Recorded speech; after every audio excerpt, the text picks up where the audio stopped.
It looks like the ACC may be getting closer and closer to expansion and adding Stanford, California, and SMU. Tonight here at CouzsCorner, what I like to call CouzsCorner Happy Hour, we are live and we are going to talk about it. So what is up, college sports fans, Big 12 fans, and fellow members of Mountaineer Nation? I'm here with my guest, Immaculate. Immaculate, how are you doing tonight? I'm great, Couz. Thanks for having me on tonight. Not a problem. Everybody, if you want to reach out to Immaculate and interact with him on social media, you can see his Twitter, his X handle at the bottom, at Immaculate View. So go check him out on Twitter. He loves to talk about college realignment and those types of topics. So go hit him up, chat him up. And anyway, I want to start out, Immaculate. I'm just going to share this article that came out today about the ACC and potentially adding Stanford, Cal, and SMU. That's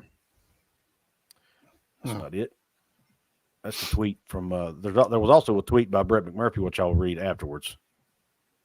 Let me just do this way. That way I don't have to go back and forth. Here is that not it? I bet I must have closed it out. I did. No, here we go. Here we go. Now we're in business. There we go. ACC presidents meeting on conference expansion to include Cal, Stanford, and SMU.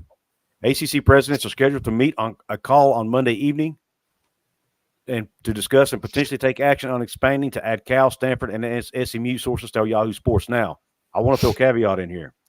That meeting has now been canceled because of the active shooting situation at UNC, and I want to take a minute and stop and recognize that situation. I'll be honest, I haven't seen the news today, so I don't know the details. But our thoughts, prayers, best wishes go out to all those involved at University of North Carolina, Chapel Hill, and hopefully that situation. Immaculate, do you know anything about that?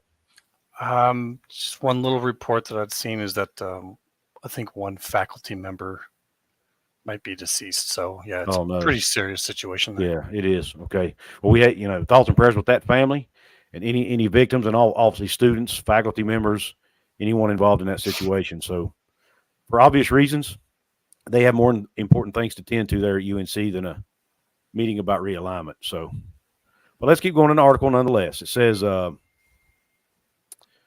several days, momentum has been building in support of expansion, a change from 2.5 weeks ago.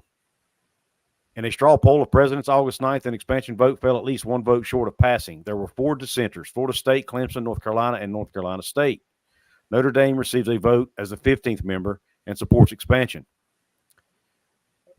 Basically, the paragraph before that says that this basically has been going on for 3 weeks now, and they need support of at least 12 of the 15 members for it to pass.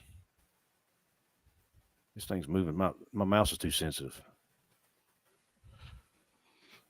Over the last several days, already done that one, Commissioner Jim Phillips has driven much of the discussion of late, keeping alive the proposal along with officials from Notre Dame who have publicly and privately supported the measure. Phillips presented new financial models to presidents and athletic directors in several meetings that unfolded last week. However, it remains uncertain if all 4 dissenters are in support of the measure. Would the president's vote if it is not unanimous? One administrator asked. The new financial, there it is again. We have mouse issues. The new financial figures are at the center of the latest push. The ACC stands to bring in $72 million in annual additional revenue from expansion, a large portion of which will be distributed to conference members both evenly and also through an incentive pool based on athletic success. Stanford, the bell cow of the group, and Cal are proposing to forego a majority of revenue distribution for multiple years if they receive an invitation to the conference. The schools have agreed to start at 30% distribution or about $8 million each. That shouldn't be an issue for Stanford. We all know they're rolling in money anyway. Yeah. Cal, though, I'm not sure how Cal affords that. But anyway, we can talk about that in a minute. Yep. SMU will forego at least 7 years without distribution and as many as 9. However, those figures are fluid and discussions are ongoing. The concessions free up more than $50 million annually in new money from ESPN, a boon for a conference that has been searching for additional revenue to appease the restless members. Now, I'm not going to go through the whole article. We'll just touch on the high points here. Basically, ESPN has a pro rata clause in their contract that will require them to pay Tier 1 share for every new member that joins, which is about 70% of the full share, which is believed to be about $24 million to each team or per share. after Stanford and Cal shares are removed, as well as travel costs, ACC schools stand to earn more than $30 million in new wealth to be distributed every year. Now, that's basically the gist of it. It goes on to talk about how the new schools are going to be required to sign the new grant of rights. And it talks about the date, which is important. There's going to be a meeting of the CFP group on Wednesday to talk about the college football playoff and basically how they want to change the setup of the playoff, whether it's going to be, 6 at-larges, 5 at-larges, whatever. That vote is that meeting is supposed to be held on Wednesday, and they need to get this done before that meeting on Wednesday so that they know what. So, these teams need to be in a conference before they go into that meeting, right? So, nonetheless, that's the gist of the article. So, my first question to you, Immaculate, is this: how in the world can Cal survive? It's a good question. $8 million a year.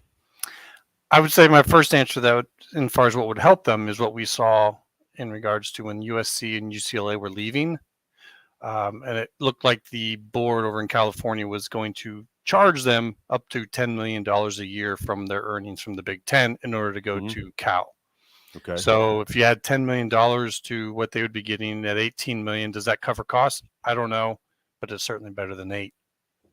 Yeah, that's a great point. I had actually forgotten about that piece of the puzzle. Yep.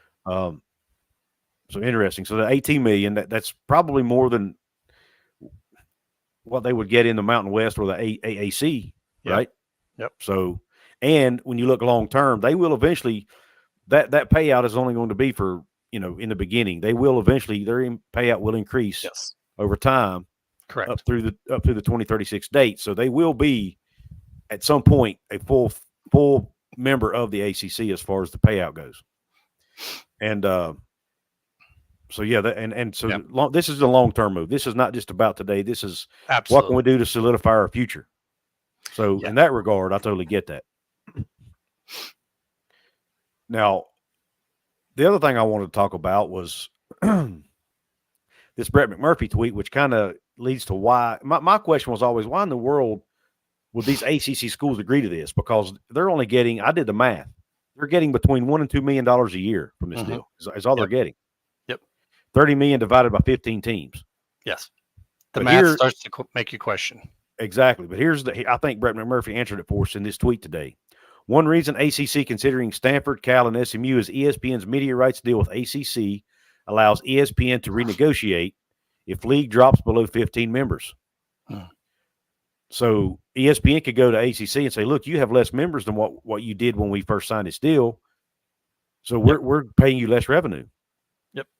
With potential future departures of Florida State, Clemson, and possibly others, ACC considering P5 schools now as opposed to G5 schools later to maintain required membership numbers. So that right there, to me, is answered my question as to why they're doing it, because they know these schools are going to be out soon, or at least before the deal's up, right? Yes. So they're solidifying their future by bringing in at least 2 Power 5 schools before they get swept up by somebody else or get locked into a long-term deal with another conference. Yeah, and we've kind of been poking at the bear a little bit from the dark of X, trying to poke at some of these media guys and the stories they've been telling us, because it just hasn't really lined up with what reality looks like. And that tweet right there looks much more like the reality we thought was going on. And there's even been some pushback after that's been put out about what's going on. And so it's getting pretty interesting right now, but I think that tweet's pretty close to the truth. Yeah. And it actually makes sense. I'll be anxious to see, what I still don't see Florida State. I'll get your opinion on this, but I still don't see Florida State and Clemson voting yes on this deal. Do you? Only if there is some kind of agreed upon exit amount. If this is true and this is what's going on, then I would kind of expect at least 3 schools to get their exits with this. Because if it's really only just 15 schools, and it doesn't matter who the 15 are, which I definitely question. We don't know though, and according to what we've seen, it's just how many they have. Right. So if you're bringing in Stanford, Cal, and SMU, that gives 3 schools a way to get out without ESPN being allowed to come in and renegotiate the deal. So I would say this is probably getting at least 3 schools a way out right now. But Right.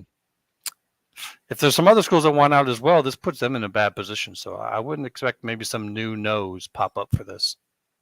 We'll see. You would or would I not? would. Yeah, if you're Really? another school and you're going to see Florida State, Clemson, and I don't know, throw out one more name, North Carolina. Mhm. If you see them leave, how much value do you think that conference actually has? I mean, is Mhm. ESPN going to be like, oh, you got 15 schools, it's cool. You just replaced Florida State, Clemson, and North Carolina with Stanford, California, and SMU. We're cool. Because I question the value of that, if it's worth the same payout. Right. So if those three are to do that, I still think ESPN is coming to renegotiate. So if you're one of those other schools, you're saying if that's happening, we need to find a way out of here. Because I don't think that deal is even going to be anywhere as the same as what the Big 12's deal is. So that makes Right. the Big 12 a much more potentially available option, we'll say. Yeah. Keep it. Yeah. And I did a video on that yesterday, or published it yesterday.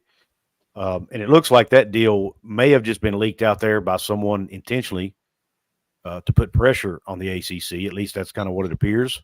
Yep. Because we saw a report later that said, hey, this is not accurate.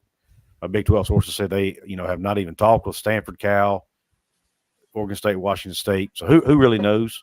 Because of course we all know how, we've heard that before too, right? Sure. We've heard before, yeah, they're not talking, and then they end up talking. So, and sometimes these statements aren't made to make the statements, like for you to know this. Sometimes they're made for the intended effect. Right. So if someone wants to return a little pressure, they might say, no, we haven't talked to them. So right. We'll see. Yeah.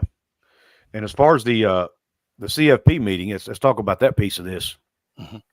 We all know right now the college football playoff is supposed to expand to 12 teams in 2024, right? Yes. And then right now you get 6 automatic bids to the top 6 conference champions, which would have more than likely been the Power 5 and then one group of 5. I think probably the idea behind it. Yep. Yeah. And then 6 at large as well. Now there's a push because there's only 4 power conferences now. There's a push to change that, how that looks. Yes. And it looks like the likely scenario is going to be 5 automatic bids and 7 at larges. Maybe. I feel like the Big Ten and SEC are probably going to want more at larges, but we'll see if they get. I don't see them getting their way though, because the they're group just of 2 5 votes. conferences. Right, exactly. I don't see the other conferences agreeing to that. They'd have to give something. Like, it's only 2 years. There's a long future after that. Right. In 2026. So I could see the G5 saying, we'll give you 7.5 for these 2 years, but this is what you got to give us in 2026 going forward. Yeah. That's a good point. Because then it looks like it's voting against their own interest, but it's really not. Because that's just 2 years. Right. Good point. Yeah, that's something I tend to forget about sometimes, is this is only temporary. Yep. From 26 on, that matter of fact, we've heard Brett Yormark talk about how they're going to basically start from scratch on the new college playoff format. Blank slate, is the word he used. So who knows what it would look like, what it'll look like going forward. I got a few wild ideas going forward, but that's basically anyone can conjecture on that at this point in time. Right. Exactly. And we could do a whole show on that alone. Yeah, exactly. That's not something you probably want to dive into right now. Yeah. But it's critical for them to get these conference deals, done. That's why there's so much pressure for them to get this done today or tomorrow, within the next couple of days, because like I said earlier, when they go into these conference football playoff meetings, it's the head of the each conference has one representative. It's usually a school president. Yep. They need to know what schools are in their conference. They need to know who they're going to represent, right? 100%. Absolutely. There's got to be some kind of connection right now. Yeah. But I just don't, obviously with this, we were talking off air before we got on, there's hurricanes coming up the East Coast now. Mm-hmm. Yep. We've got the shooting in North Carolina. There's so many things going on right now that could potentially stall this thing. We'll see. And we could even potentially see the college football playoff meeting get postponed. We'll see how that goes. I bet you they don't want to say that. They'll probably just tell us that they had a meeting and that there was still have to be future meetings. Because if they tell us that it's postponed, then we know 100% that it's directly related to the ACC getting their situation figured out. Right. And they probably don't want to make that too obvious. Right. Guys, real quick, I just want to remind you across the bottom of the screen, I have my club level VIP members here at CouzsCorner. That's $4.99 a month level. If you want to be part of that and join that club, it's really easy to do so. Hit the join button. There's also a pub level.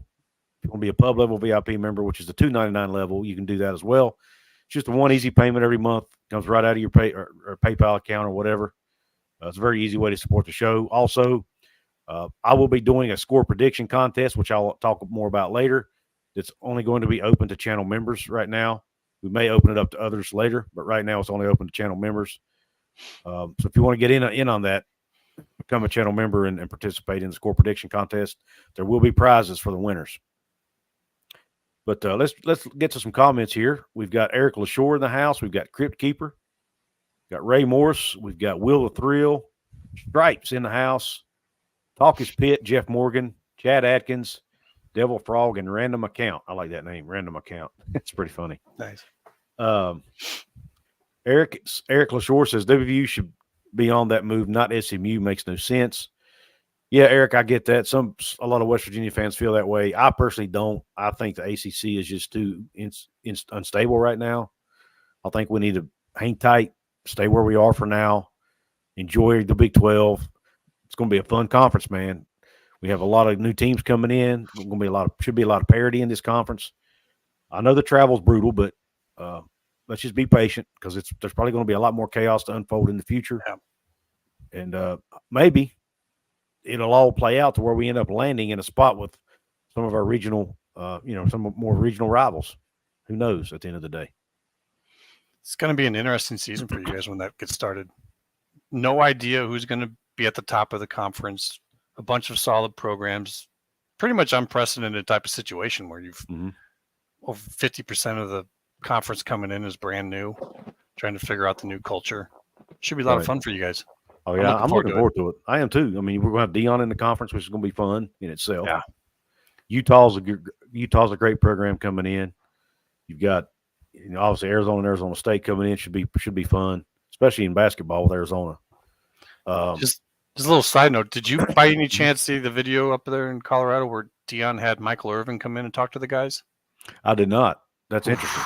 I'll have to check that out. I just played in high school, but man, if I would have heard it talk like that, that was a good one. I definitely suggest just to hear someone talk about it in a way that'll probably move you a little bit. I'm not a big buff guy, but I mean, right. I get it. Yeah, I like to hear those kind of speeches too. No matter, even if it's not my team, I like to hear things like that. Just as a college football fan, right? Absolutely. Pretty cool. So yeah, I'll go check that out. Which was it on Colorado's Twitter page or where was it at? No, I don't remember the name of the guy. It's probably on multiple. You know how they do their. I'll just Google it. Yeah. Stuff. Yeah, just Google Michael Irvin speaks to the Buffaloes. Okay, cool. What's up, Will the Thrill? Glad you're here, man. Stripes says travel will be the ultimate nightmare for the athletes. Just think about a trip from San Francisco to Boston, or a trip from Miami to San Francisco. Yeah, that's been a problem. I mean, I think we were really the first ones, West Virginia meaning, to start that deal. But we're not even going as far as some of these teams are going to be going. I mean, you're talking about literally coast to coast here with a lot of these teams. LA to Jersey. LA to Maryland. In the case of the Big Ten. Yeah, that's going to eat into some of that money. But you're right. You guys have been doing that, and you've been doing it on less. So West Virginia is pretty much at the forefront of a lot of this going on. Yeah. I would say there'll be a lot of people calling up our athletic department saying, hey, man, you got any tips on how? Yeah. How have you guys done it? Because we need to know now. Yeah, I think I read that we spend $5 or $6 million a year on travel expenses in our athletic department. The way it's going is starting to look like it's going to become a normal thing for schools to actually have their own jets. You put your teams on them, fly them. They can use some of the multimedia on there to keep up with their classwork or whatever. But well, with all the money being paid out right now, somebody should be able to afford it at some point, right? You'd think so. I mean, that was part of the FSU Board of Trustees meeting. They have some of their people starting to donate money for planes right now. Yeah, so. Well, that's what I was going to say. The donors even have donors step up and buy them or let them use their planes. Donors rent their planes out to them or whatever. There's a lot of ways it can be done. It just has to be able to be used by all their teams. Otherwise, you're going to run into some legal issues. Title IX stuff. Yeah, Yeah. absolutely. And guys, if you want to steer this conversation a certain way, be sure to hit the chat button, super chat button at the bottom beside the chat box. There's a $sign there. You can hit that, make a small donation, and type your comment in. It'll highlight your comment. And it'll be sure to get read. I'll be sure to see it, or more likely to see it, and you can basically steer the conversation wherever you want it to go. Stripes says SMU is nuts to forgo the amount of TV money for that period of time. Normally, Stripes, I would say yes, but SMU is loaded with money. Their donor base is big oil. A lot of oil. Yep, big oil money. Yep, exactly. It is crazy. It's just SMU happens to be able to be crazy.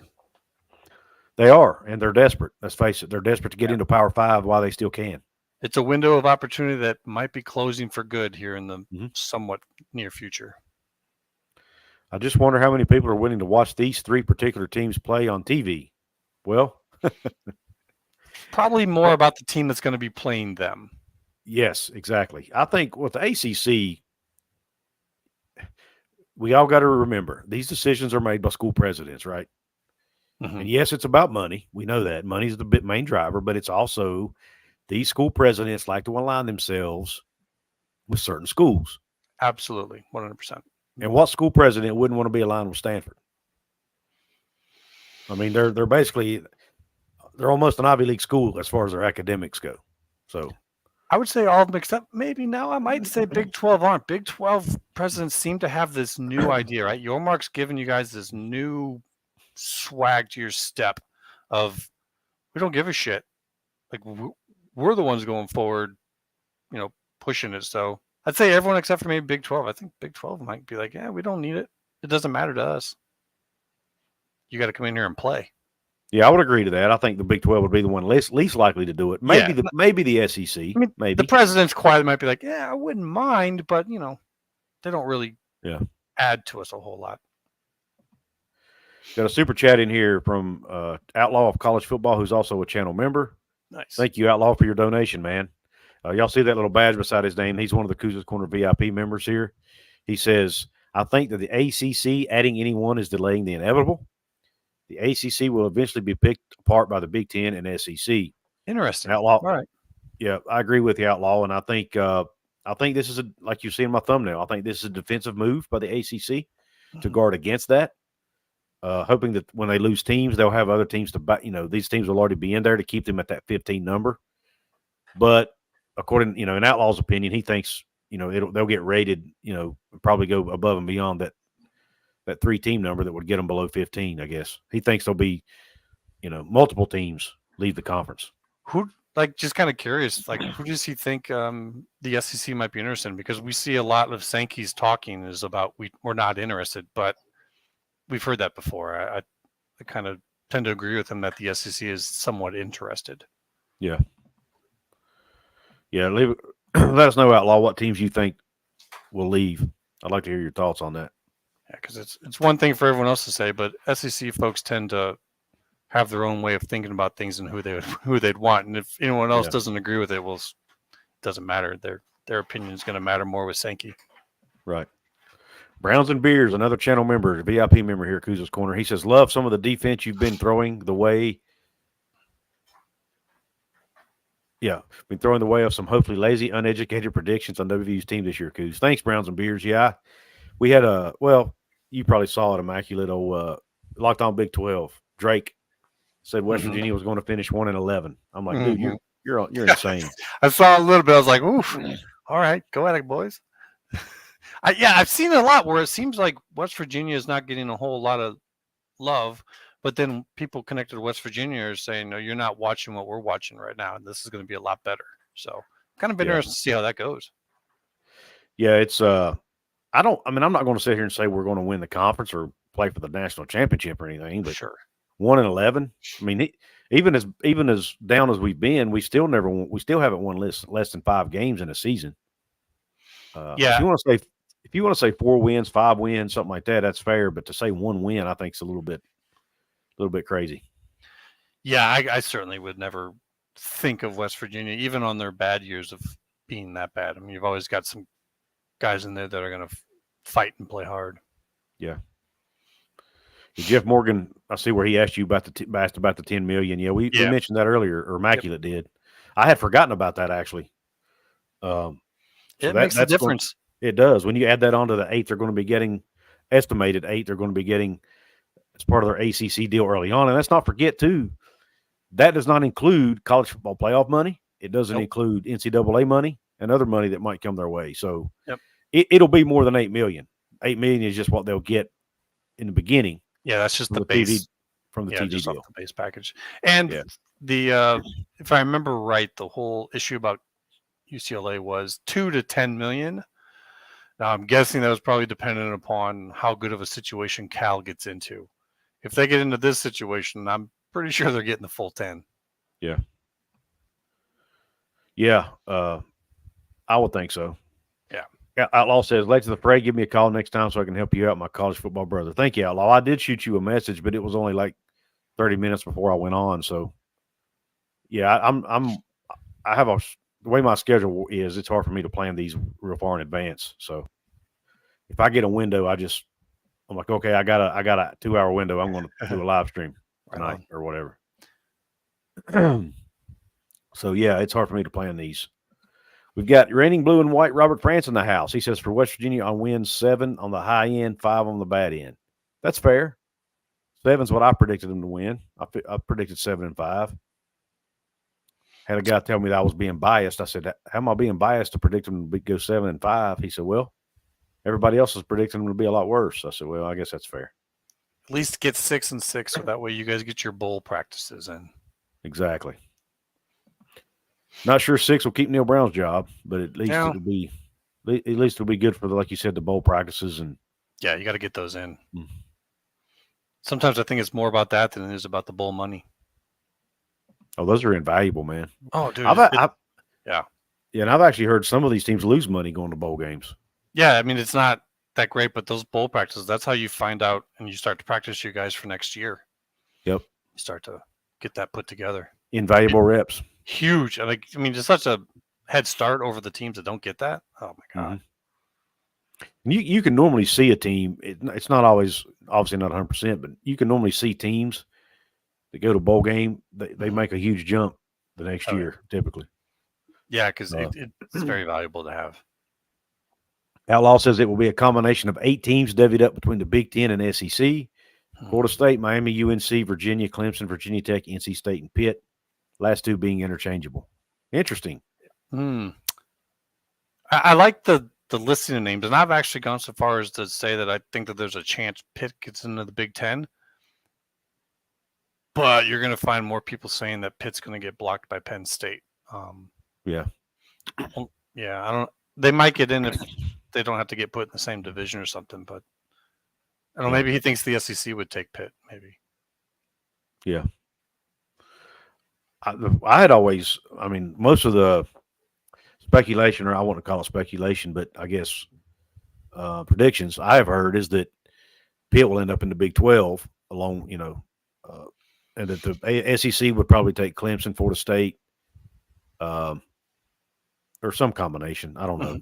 It's up. Who knows at this point? But anyway, it'd be Clemson, Florida State, North Carolina, Virginia,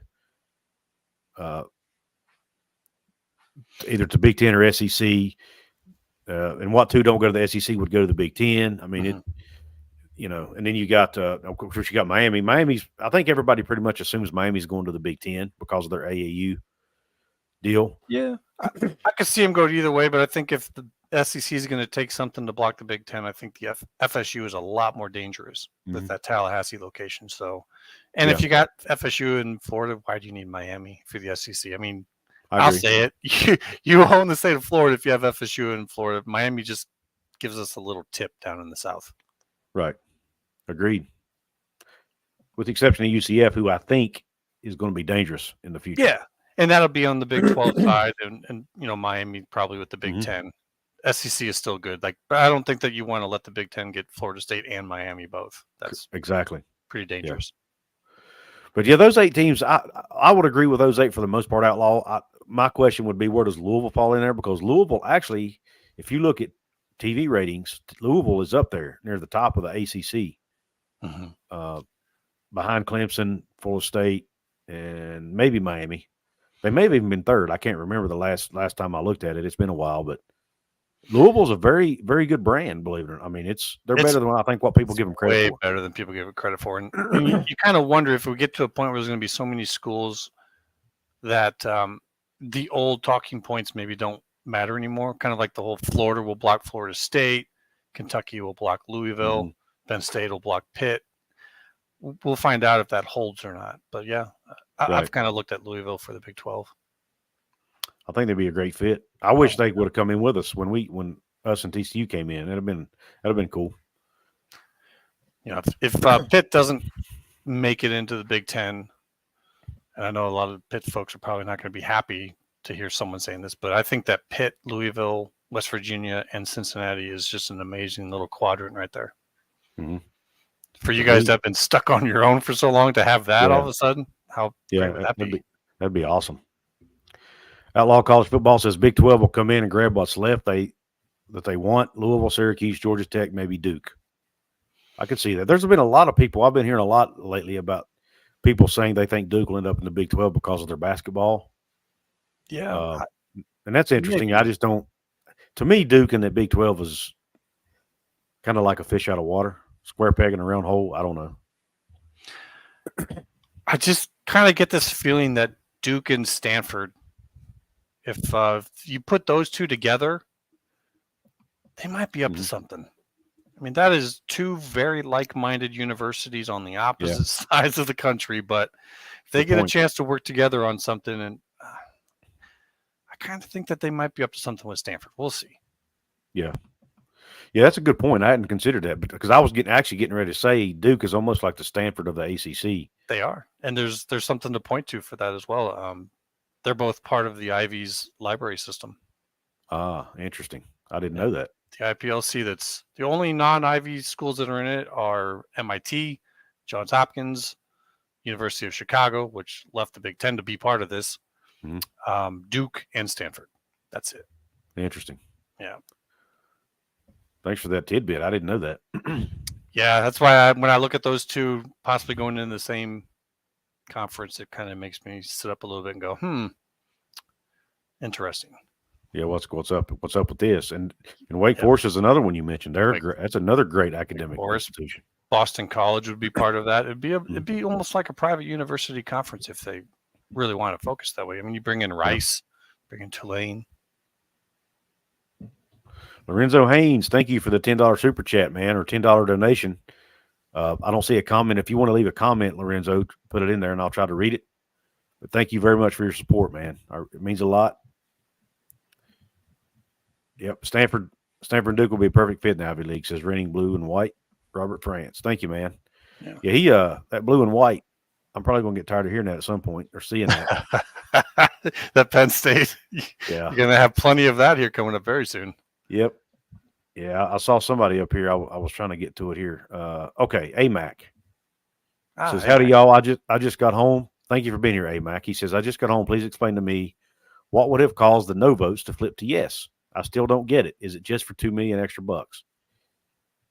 The $2 million extra bucks, yes, is about what we're estimating it to be for. But based on Brett McMurphy's tweet that was put out earlier today, he says it's a defensive move, basically, for them to guard against the loss of Florida State, Clemson, if they choose to leave, because apparently there's a deal. ESPN has a deal with the ACC that if they drop below 15 members, then the ESPN doesn't have to pay them as much money. So it could actually cost them revenue if they lose schools. By bringing in 3 new schools, they now have 18 schools. They have more room if they lose a couple. And also, by getting Stanford and Cal, it gives them 2 Power 5 schools that may not be available 1, 2, 3 years down the road. If Florida State was to leave, let's say Florida State leaves in 2026. Mm-hmm. Well, Stanford and Cal may not be there in 2026 to take, right? So absolutely, 100%. Yeah, they've only got till July 24, and then their contracts are up. They want to get them while they can, and adding 2 Power 5 schools to their conference, they feel is something they need to jump on and do as soon as possible. It's probably the last Power Conference game teams that they can even grab. I don't think there's Right. going to be anything left. I mean, unless they're, interested in Oregon State and Washington State, maybe will be. We'll see. Maybe. Who knows? But there again, the ACC really, if you look at the academic profile, the ACC was as good, if not better, than the Pac-12. In a lot of, or not, maybe not the Pac, but but basically the Big Ten, the ACC, and the Pac-12 are all kind of right there together in most. But the ACC, holds their own from an academic perspective. We've already mentioned Wake Forest. We've mentioned Duke. Pitt is as bad as this pains me to say, Pitt's a good academic institution. UVA, a very good academic institution. Yep. So, it is. It's pretty highly touted. Virginia Tech is a good look. Virginia Tech. I'm an hour away from Virginia Tech campus. It's a great school. It's not real easy to get into. People might be surprised. Yeah. During the AAU running, for all the schools that were in the running for that, Virginia Tech and North Carolina State were part of it, and they had the highest 2 research numbers of all the schools that did not get selected. So I saw that. I think that they're going to be in there pretty soon in the future. Yeah. Virginia Tech's a really good school. No doubt about it. If my kid want to go to Virginia Tech, even though I've told my kids, look, you can go to Virginia Tech, but I will not wear Virginia Tech shirt. Right, you can forget it. It'd be good to have you guys in the same conference for that reason. It would be. A good rivalry. Yeah. Lorenzo Hayes says, I want to read his comment since he left me the super chat.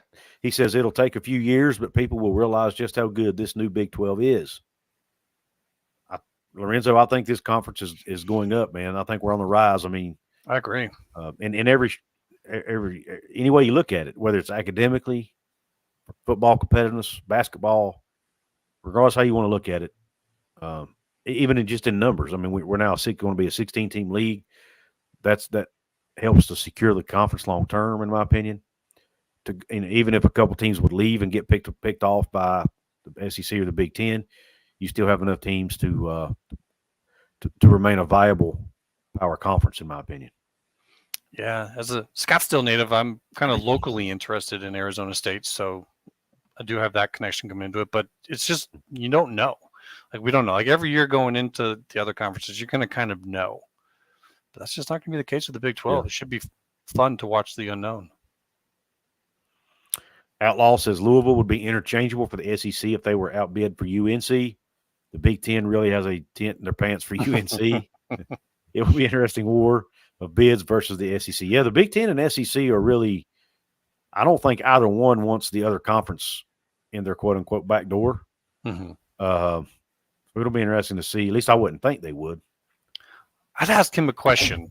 As a SEC guy, I would love to know, would it worry you at all if UNC and UVA were to come in as fellow public Ivy schools to Texas? Is that being like an immediate voting block in there? And if you put Oklahoma with them, that's 4 schools. I mean, if you're at 20, that's a fifth of your conference, maybe more. I would almost think that for the SEC, one, Virginia Tech and North Carolina State have better crowds at their games. I mean, both of those are very lively locations. Probably both have more fans for them, actually. And they're football schools. They're not basketball schools. Basketball is great and all, but UNC crowds, they just don't seem to really get into basketball or football. Mm-hmm. And UVA is kind of the same way. I feel like if I was looking at the SEC, I would think Virginia Tech and North Carolina State, but, I wouldn't want to speak for SEC folks on what they think on that. Yeah. That's interesting. Yeah, that's a great point. For some reason, I hear a lot about, a lot of these conferences wanting flagship schools, so I get it, I guess. But I don't know. To me, being a flagship school doesn't tell the story. I mean, yes, you're the flagship school, but that doesn't always mean you're the most popular school in that state. Virginia Tech's a perfect example of that. Virginia Tech's much more popular as far as athletics now, at least in football. Basketball, you can make an argument UVA may be a little more popular, but in football, for sure, Virginia Tech. Absolutely. Much better brand. And their live shows, I mean, those are pretty live. That's a pretty good crowd there, whereas I've never heard once of Virginia or North Carolina having good football crowds. Right. Browns and Beers, thank you for being a VIP member here at CouzsCorner. He says, going to PSU game this upcoming weekend, largely to experience the atmosphere, may after a few trust loggers Maybe after a few trust loggers, I'll be believing in our chances as unlikely as they are. For those of you who don't know, Trust Loggers is the NIL beer now that West Virginia has. Oh, nice. 15% of the sales go towards their NIL collective, Country Roads Trust. Seems to be the new big idea going forward. It is, and it's been selling out like crazy. It's hard to keep it on the shelves in the stores in West Virginia. I know both Iowa and ISU both now have their own brands going out. Yep, for sure. Moen's in the house. Hey, I wanted to ask real quick. AMAC had a question earlier, and there was a part of it that we didn't really touch upon, and he was kind of asking about it again in chat about the why those votes would flip. I don't know if. Oh yeah. Well, we did. Yeah, go ahead. Really, it was a really good point. The whole $2 million, I don't think it's enough, and I think we're getting a little bit of smoke screen. I think that it absolutely, in the end, comes down to an exit price for those schools. And if that happens, that amount's going to vastly outweigh what Stanford, Cal, and SMU are getting brought to the table via ESPN. I mean, you're talking maybe upwards of like $100 million a pop. Mm-hmm. So that's the real money that you all need to meet right now and figure out how we're going to hand this out. Who gets this? Do you want to give it to a school that might be leaving in 2 years? Say Florida State, Clemson, and North Carolina leaving out. Well, is Virginia Tech and North Carolina State possibly leaving soon after? Do you want them to get any of that payout money right now if they're just going to turn around and use it in their exit fee later? I think this is much more complicated than people are giving it credit for. Like, you got to figure out who's getting that money. So is it just three, or I don't know, pretty complicated. Great point. I hadn't even thought about that. So they could be negotiating. They could be saying, okay, I will vote yes, but you got to give us something in return. Yeah. Right. Yep. Absolutely. Give us a lower our buyout. Yeah. Skip the Gore talk. Skip what the exit fee is. Let's just negotiate a one-time exit cost, and interesting. We'll get it figured out. Yeah, that's definitely an angle that I hadn't considered, and I could see being, something these university presidents and ADs might try to leverage. And I mean, you definitely have to get that figured out before you make that vote, because that changes the political landscape. And another thing that I forgot to mention, it was in the article that I read part of earlier, and like I said, I didn't want to read through the whole article, but it kind of gets a little monotonous. But the way they're going to divvy up that money, it's not necessarily a flat $2 million across the board. Mm-hmm. Each school is going to get X amount, but then they're also going to take part of the money and pay out based on performance. Like, it'd go into performance a fund. Bonuses. Yeah. Yep. So they may only get $1 million more per year, and then the rest of it. Wouldn't it be funny if Florida State's like quarterback gets injured and they don't do well this year and they don't get into anything, and so all of a sudden they don't get that money, and Wake Forest or someone else overperforms and they get the money. So it's not, basically the point being is it's not a sure thing, and these guys want sure things. Yeah. Ron Lowney, you're exactly right. Time is running out for these teams, for these teams that are not Power 5 to get in Power 5. The time is running out. I'm pretty sure that's what he's referring to. We've got Moen Sports in the house. Number 3 conference moving forward. I'm assuming he's talking about the Big 12. I think so. Or the ACC maybe. Probably Big 12, based upon what I've seen him say. Okay. Outlaw of College Football says, I'm going to buy you a Hokey Pokey t-shirt, and me and Jonathan Lewis going to hold you down and make you wear it. Oh, you'll never live that one down. Hokey Pokey. I love that name for Virginia Tech. Thank you. Sorry, AMAC, that we didn't answer your question earlier, man. I got sidetracked. I've never been talk about. I've never been diagnosed with ADD, but I'm pretty sure I have it, and I struggle to focus on one thing for. You're not alone in that. That's for sure. I struggle to multitask. Number one, y'all can ask my partner and friend Mountaineer Paul. Man, I cannot multitask worth a crap. I'm terrible at it, and I'll sometimes also struggle to focus on the same thing for a long period of time. But that's the thing too about these conversations. the topic can quickly veer off in another direction because it's all so interconnected. Right. Yep. Moen says he refuses to drink beer below 8% alcohol by volume. Definitely sounds like he's from Iowa. Yeah, The trust logger that I was mentioning earlier is only like 4% or something like that.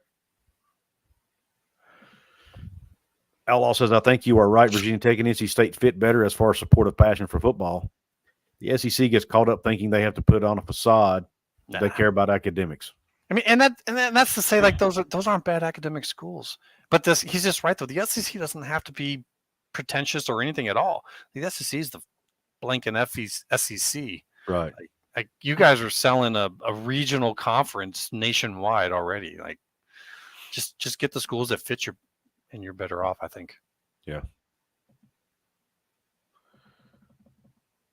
See if we got any other comments here. Thank you, Couz. You're welcome, Ron. You're welcome, my man. Outlaw with another comment. He says, y'all pop out of the chat for a second and smash the like button and jump back in. It helps push the algorithm. Also, hit the $ at the bottom to support the show and get your comments read. Thank you, Outlaw. Thanks for the shout-out, my brother. Thanks for the shout-out. Good stuff. He's got a channel as well, guys, if y'all want to go check it out. Obviously, Outlaw College Football is his channel. If you like, I've watched some of his videos. If you like good smack talk, he likes a little comedy, and he does. And he will shock you. He knows more about football than you think. He does. He's pretty passionate too. Yeah, he definitely gets into it. He definitely is. But yeah, Couz people always have problems multitasking. Some people don't, man. I've seen some people who can just, it's like they can do 15 things at one time and never skip a beat, man. I struggle to do 2 things at once most of the time, much less multiple things. You know, you've got a beaver in the chat, Mr. Connor Johnson. Yeah. Kind of like him. And one thing I'd say to the Beavers is, one way or another, I think Oregon State's going to be just fine. Even if worst case you have to go down to the AAC, you're going to go win that conference, get into the national playoffs, and probably make more money than Cal or Stanford will. That's anyways. a great point. But I hadn't thought about that angle. But if they get out and it's just you and Washington State left, I kind of think you have a chance at the Big 12 because the Big 12 could use a network. Yeah, I'm wondering what's going to happen with the Pac-12 network. I think that's a piece of the puzzle that a lot of people aren't talking about. Mm-hmm. That could be valuable to somebody. Why not have ESPN go halvesies with them on it, just like Fox does with the Big Ten Network? Mm-hmm. People think, ESPN doesn't have the money for it, but if the Big 12 is going nationwide and they're going to go big into basketball, that's going to get your PAC network into a whole lot more places than it currently does. I mean, especially talking Good Northeast corridor. I actually think that's a money maker for ESPN. So, if they get all those schools a spot, that might be a good reason to get Oregon State and Washington State into the Big 12, even though you may not want to normally. If it comes with the Pac-12 network, that might be worth the deal. That's a good thought. I hadn't thought of. Well, I mean, I have thought about the Pac-12 network piece, but not necessarily tied into Washington State, Oregon State. I had it tied in mainly to if you're able to get all 4 of them, sure, the 4 remaining schools. But yeah, I mean, even if you only have 2 schools left, the Pac-12 network's still there. Yep, and it's actually better if Stanford and Cal aren't part of it. Like, get out, and then you only have to get 2 in order to get the network. And those 2, like Oregon State, that's a quality program, quality stadium for TV. They just built back up. I don't think that's a loss at all. Washington State, you might be taking it on the chin on that one, but if you're getting yourself a network that you can put nationwide, I say that's an easy take. I think Yormark takes it. Yeah. Yeah, I think Oregon State and Washington State would definitely be good fits for the Big 12 as far as culturally and just they're great agricultural schools, things like that. I think they'd fit well. You got Oklahoma State's known for their agricultural. Texas, you got Texas Tech. Connor Johnson says Beavers, Wazoo, and the Big 12 help East Coast travel as you'd split into 2 divisions of 9, Pac-8 plus either Texas Tech or Oklahoma State, and then the East. West Virginia would only have to play 1 or 2 cross-division games a year. Connor, I like it. I like that thought, man. I like it. See, talking about my ADD earlier. I struggle. Like people can come up with all these scheduling scenarios and stuff. I've sat down to try to do that before, and my head almost explodes. So, yeah, I'll let other people do that. That's a tough one. What he's saying, because I got a little. I don't like to see the Big 8 schools kind of have to take it on the Separated. chin because they've gone through so much, and I'm from Yeah. Iowa, so I kind of feel for Iowa State, even though I'm not a big fan. My father graduated from there, so it matters to me. And I don't like seeing folks kind of be like, oh, you could do this with them. You could split them up. If I'm them, I do not want to get split. They've been split up so much, and it's been so costly to them in the past that it'd be tough. I think that they'd get something figured out. I think it would probably have to be something more like what the Big Ten is doing with the kind of an unorthodox, this works for here, that works for there type of a scheduling system. Yeah, and that's excuse me. I've said the same thing when I've seen people throw these scheduling models out with pods, and I've seen scenarios with West Virginia, UCF, Cincinnati, and Houston, and I've seen scenarios of West Virginia, UCF, Cincinnati, and Iowa State. Yeah, see that. And I'm like, hold on. I got triggered on that one. I'm with you. And I got triggered. I had to leave a guy's show because I respect the hell out of him, and I just didn't want to be like a pain in his ass, so I had to leave. I'm a West Virginia guy. Yeah. But I don't think it would be right. We've been in this conference for, 11, 12 years now. Iowa State is one of the original members of this league. That's what did it to me. Do not make them have to play all three of their pod games every year against teams in the eastern part of the country. Now, Houston, and some people say, well, why do that to Houston? Houston's a new team, new member of the conference. Just because they're from Texas. You can't make that conference be Texas-centric. No, that's what did it in. Like, they're brand new. They're used to being with UCF and Cincy. They can stay with them. Yes. West Virginia with that because you get your Cincy rival. And if you got to travel to two places, you might as well travel to Florida and Houston, Texas. Like, so you guys are already used to traveling. So to me, it's a big win for West Virginia. And you got to keep Iowa State and Kansas State together. Like, people don't get it, but that Farmageddon rivalry, that's their big thing. Like, I think that's almost as big to Kansas State as the Kansas one is, just in terms of previous competition. And then, Colorado or Oklahoma State can be with them depending upon what Oklahoma State wants. Pretty simple. Yeah. Agreed. I'd agree 100%. I'm okay with West Virginia traveling a little bit. Even if we can just get, we're not really that close to UCF either, but at least we're in the same time zone. Mm-hmm. But if we definitely need Cincinnati in our division or pod if they go that route. 100%. I'd like to have UCF in there just because they're in the Eastern time zone. I just think it makes sense. And it's Florida. Like, if you're getting the most trips to Florida, that's pretty good. I'll be honest. My wife and I, we already have our tickets to the UCF game. Sure, absolutely. When I saw that game on the schedule, I'm like, I'm in because we love Florida anyway. Mm-hmm. We took a fall trip to Florida last year. We were planning on doing it again anyway, and I thought, heck, let's just go watch a game while we're down there, right? Yeah. So it makes perfect sense. And Houston's not a bad one to get either. You're already traveling, so if you get your local rival and you get the pipelines to Florida and Houston, Texas, that's a pretty good deal for a school that you had no idea what you're getting into when you joined the Big 12. And also putting Houston with UCF is better for UCF too. Yeah. Because Houston's old closer rivals. They're old rivals, and Houston's closer to UCF than Iowa State. Because all you basically have to do is fly across the Gulf of Mexico and you're there, right? Yeah, just go straight down the 10. I think that's the 10. I used to live in Louisiana, so. You're talking about if you're driving? Yeah. Yeah. Right. Or fly if you want, but for people down there, you just make it a long weekend. Yep. Drive on over. Outlaw of College Football, thank you for another $5 super chat. He says, I heard the Big Ten and SEC want to revisit the 2024 playoff deal for the 6 auto qualifiers, and since the pack is dead, they want to do away with the 6 autos. Yeah, they do. I think they're leaning, Outlaw, based on what the article I read earlier from Yahoo Sports said. I think the consensus is they will likely go to 5 auto bids instead of 6, and there'll be 1 extra at-large bid. But, that could also change on that meeting on Wednesday or even after that, for that matter. Yeah. When looking at this stuff, folks got to remember kind of the rules of negotiations is that you're going to see some big asks, and everyone's going to be asking for more than what they actually think they're going to get. Mm-hmm. When you hear the talk about there shouldn't be any auto qualifiers, well, they're setting the tone. I think what they really want is, like you're saying, the 7 and 5. Mm-hmm. With the pack, if it disappears, it still keeps the same amount of games to the G5. But you got to remember, G5 has half the votes on the college football playoff managing board. And they're not going to give that away for free. If they happen to fall into 2 conference championship contenders getting in there instead of 1, well, it's not their fault that the P5 decided to consolidate. They're just the beneficiaries of it. So if you want to get that from them, you're gonna have to give them something. Yep. And I did read something the other day, and I was never able to verify this, Immaculate. I don't know if you saw it too.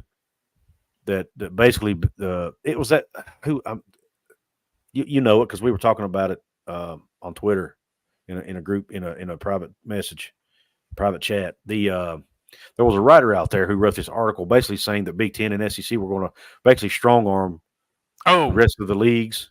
Mm-hmm. You remember that article? Yeah, I don't remember the exact article, but I remember conversations about it, and I can. Yeah, it doesn't make sense. It's rhetoric. There are two votes. The only threat that they could possibly bring to the table is we're going to leave, and that's what you're seeing happening. They're talking about creating this brand new league, and they're having their surrogates out there pushing that. And maybe there's something to it. I'm not in a place to say it's not, but it doesn't make a lot of sense to me. You're cutting out too many people, so. Mm-hmm. To me, it seems like a threat of we'll go off on our own if you don't give us what we want right now. It's a big ask. It's a big threat. But in the end, they're just two votes. Right. But yeah, like you said, leaving. I was like you. I'm thinking the only way they can do anything is if they just threaten to leave altogether and form their own league. Which is what they're saying roundabout right now. Yeah. ESPN. Oh, there's the question I was looking for. Connor Johnson, or no? Let's see. Shoot, I lost it again. There we go. Do you guys think ESPN will pay the ACC pro rata for SMU? I don't think so. SMU is willing to come in for free, so I don't think they will need to pay the pro rata for SMU. I think they will, but the whole idea of why SMU would do that is because the payment that goes to the conference from ESPN instead of going to SMU will then go to the other schools. Okay, makes sense. So, but is the pro rata deal is it not for only Power 5 schools? I have not seen anyone come out and point to anything that says that it is only for Power 5. And so that seems right now, no quoting on that, but seems right now that their deal is not the same as the Big 12s, and that if that's possible, then it's probably true that ESPN learned from that after the fact, and then that's why they put that into the Big 12s. Because if it's not in this one, they're about to pay the price. Yeah, I think so. And I actually saw Bob Thompson put out a tweet about that. This would not be a good deal for the ESPN. No, but if it's in the contract and they agreed to it at one point, they have to do it. You got to do it. Yep. Yeah, and that was a funky agreement in 2016. It had like the ACC network involved, had Notre Dame involved, so could have been in it. Yeah. Yeah, and I just don't. Like you said, they're probably going to learn their lesson with all these pro rata deals they sign. I bet they don't do that again. Now look at all the. By the time they pay all these pro rata deals, they're going to be like, "Hey, we could have just signed a deal with the Pac-12 and been done with this mess." Yeah, but I think in the end it actually worked out for them. I think it proved to be right because the pro rata meant that Big 12 is no longer inviting any more G5s, and they're now getting some Pac-12 brands away from the West and into the Central and East, where they're going to get better ratings for them. So, true. I could say that I think that they've just found, if you were to compare the ACC situation with no pro rata to where defined to P5 and the Big 12s and what could possibly happen of it, I'd actually say that you expect to see that on future agreements. You do? Yeah. Yeah. For some reason, Fox, Bob Thompson has stated multiple times, Fox does not like pro rata deals. They obviously agreed to pay some for the 4 new members coming into the Big 12, but it wasn't in the contract. They just agreed verbally to do it. Yeah. They approved it, but they won't put it in a contract. For whatever reason, Fox does not like them. And I get it. I get why, though. I mean, it makes sense. You don't want to lock yourself into a deal, and then this conference goes out and picks up some team you don't really want.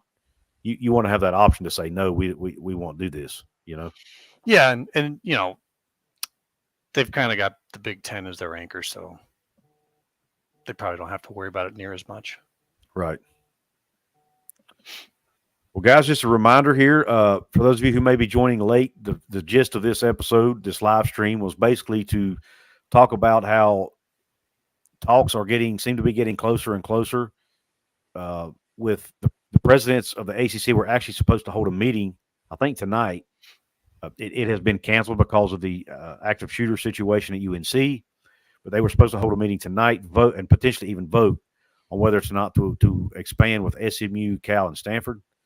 And most people seem to think it's going to get approved. That's obviously yet to be determined.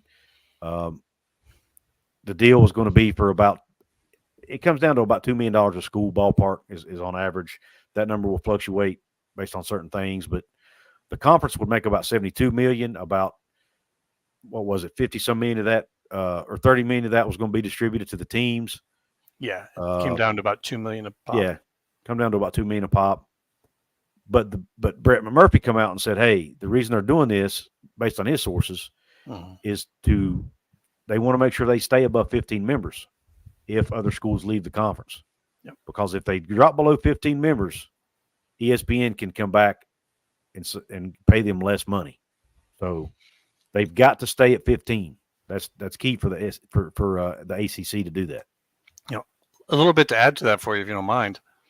Ross Dellenger had an article that went out yesterday, I do believe, on Yahoo. Mm-hmm. And if you followed in the link that he put in, you went to read that, there was a video at the top. And the video was actually showing Pat Ford talking about how he's here in FSU is going to be leaving in 2025. Wow. Which I thought it was interesting to put into that article, which then was the first article I've seen admit to there being some angle to the 8-vote dissolution clause. Mm-hmm. Those things don't tend to get talked about, and they've talked about both of them in that article. So yeah, interesting. Yep. And you said that's on Yahoo Sports? Yep. If you look up Ross Dellenger, he had an article out yesterday. So if you look through his stuff, you don't have to go too far back on his tweets. You should be able to find it. I'll do that after the show. Moen Sports says, just remember the Pac was preparing to sign a grant of rights until Washington and Oregon said they weren't that morning. Yeah, it can definitely change on a dime for sure. You gotta be careful with the public comments there. Could be true, they could be misleading. Yep. Outlaw of College Football, thank you for the support tonight, brother. He says, I heard the Pac-12 is going to re-arise like Jason Voorhees and raid the Japanese American Football League for the Nagasaki egg rolls and Tokyo Tech crab cakes. Woo! They might get them on a good deal. Things are getting a little troublesome in that area, though. Yeah, they're desperate, man. They're desperate. Thank you, Outlaw, for the support, man. One last comment here from Stripes. He says, if there is I'm not sure what that was supposed to be, that comes to fruition and the price of gas dramatically increases, I see college football and other sports taking a severe hit. Can you imagine what would happen if I'm going to translate for him? I think he's saying some world event that comes to fruition. Okay. Price of gas increases over $10 per gallon. I got you. Yeah. Yeah, it would be. Yes. It would definitely put a damper on this thing as far as the travel is concerned. Yeah, real world events trump this kind of stuff. Absolutely.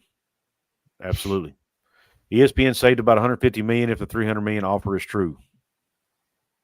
Yeah, you're right, Lorenzo. He was talking about my comment about the pro rata. I guess them paying all the pro rata.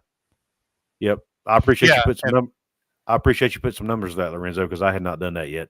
And the pro rata is based upon the old agreement of 2013. Mm-hmm. So that even when they signed the expansion or the extension, it didn't give the new payout. Like the new payouts were upwards of like 40 some million a year. So they're not. It's not actually full payment there. So, and I really don't know what the schedule would be for getting to the full 44 or whatever it is, because that goes up every year. Yeah. Well, Immaculate, you got to have anything else you want to say before we call this a show? No, I would say just watch maybe for an announcement for tomorrow for the ACC and pay close attention to the college football meeting on Wednesday to see if anything comes out about that. But otherwise, we're in sit and wait mode. But at least we got football next weekend, right? That's right. We're going to have something to talk about besides preseason rankings and conference realignment. It's going to be great. I was telling somebody earlier today, I'm looking forward to doing a post game show, man. Won't that be novel? We've been talking about this stuff so much. Yeah. Of course, hopefully it's one where we win. Post game shows when you lose is not always real fun, but even if you guys just look really good against Penn State, you'll have something to look forward to because they're a tough team this year. Yeah. Stripes was trying to say a world event leads to some sort of oil shock Just think what will happen to travel costs. Yeah. Yeah. Yep. It's And definitely going to be a factor. Or it would be a factor, I should say. Immaculate was immaculate. Woo! Thank you. I'm pretty sure. Well, guys, once again, we thank you all for joining us tonight. Thank you for those who gave super chats, for those channel members who were in here. Remember, guys, if you want to be a CouzsCorner VIP member, hit the join button. It's a very easy way to support the show if you want to do that. Immaculate, I thank you again for coming on, man. It's always fun to chop it up with you. Appreciate the invite. You know how I feel about you Mountaineers, so let's go. Yep. And guys, at 8:30 tonight, Immaculate is going to be a contributor over on Big 12 Mafia and Holy Rival Show over on their YouTube channel, so go check them out. The show starts at 8:30. Immaculate will make his appearance at some point during the show. Yeah, a little bit later on. I got a little time to get something to eat. Yeah, so excuse me. He's going to go grab some grub, and then he'll be on that show. Thanks again for everybody for jumping on here. Kind of a last-minute live stream that I threw together. But we appreciate all your support. And as always, Q Country Roads.